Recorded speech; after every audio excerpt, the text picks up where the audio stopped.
गोब्राबै थाद'नाय गैयाजासे अखा हानायाव चिरां जिल्लानि मोनसे लामाया बायफ्लंदों।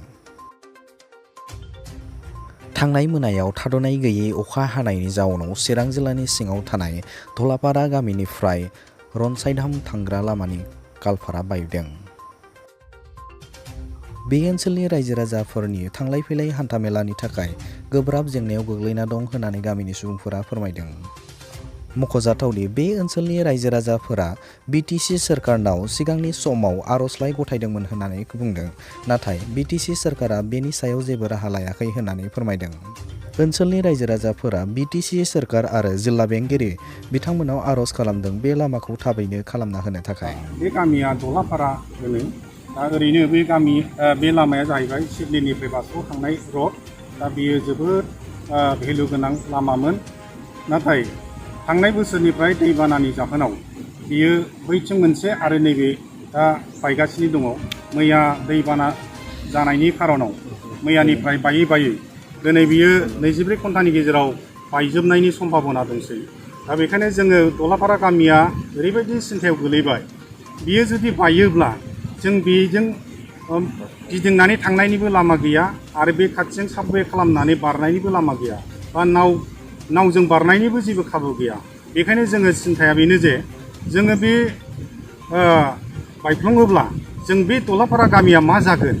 मोनसे ओरैबायदि साननो गोनां जाहैबाय, जोङो श्रीलंकायाव थानाय शास्त्र बायदियानो जाहैबाय, जेरै लैथो बारनानै श्रीलंकायाव जेबो बारलांनो हाया, थिग बेबायदिनो नैबे लामा बायनाय लोगो लोगो जोंनि धलापारा गामियाव खुनु बाहेरानिफ्राय फैनो हानाय बा जों धलापाराया बाहेरायाव थांनो हानाय खुनु लामा गैया जागोन।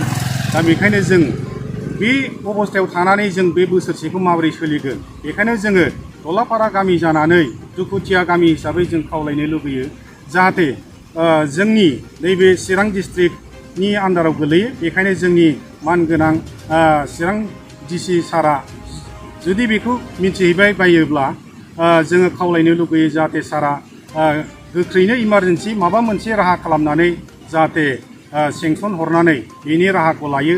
बा लोगोसे सिडली ब्लक डेभेलपमेन्ट ब्लकनि आन्दाराव दा सिडली डेभेलपमेन्ट ब्लकआ जाहाथे मिथिहैयोब्ला गोख्रै जाहाथे माबा मोनसे राहा लायो।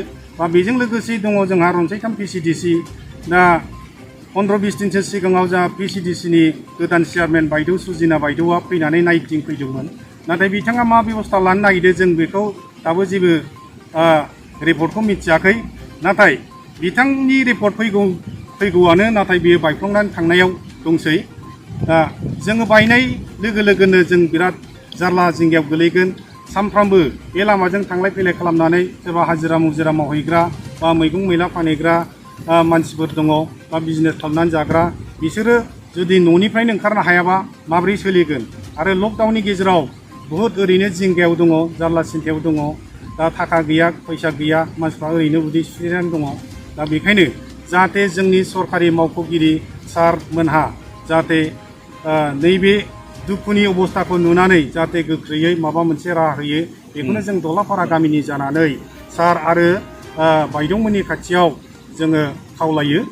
थांनाय बोसोरावबो गिलु बालु मोनसे बाना जानायनि गेजेरजों बै सिगाङाव जिहेतु बायफ्लंदों, दा बेखौ थांनाय बोसोरनि बिटिसि सरकार थानाय समाव जोंनि गामिनि बेखार सेंग्राफ्रा गोबां सेंसननि थाखाय थाबायदोंमोन।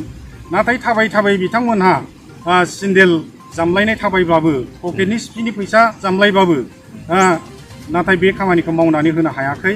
बा सरकारि मावख'गिरि बिथांमोनहा खोमा होआखै। दा बायनो सेंग्राफोरा फैलार जानानै जों बे अबस्थायाव थानांदों।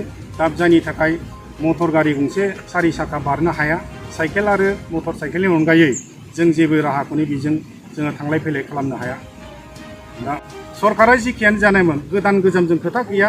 जाय सरकारि मावख'गिरिफोर दङ, जों बिसोरनि खाथियावनो खुलुमनाय सिबिनायनि गेजेरजों जोङो आर'ज गाबो, जाहाथे जोंनि दुखु दाहाखौ अननानै इमारजेन्सि माबा मोनसे राहा लानानै जोंखौ थांलाय फैलायनि राहाखौ खालामनानै होनो हायो, बेखौनो जोङो खावलायो।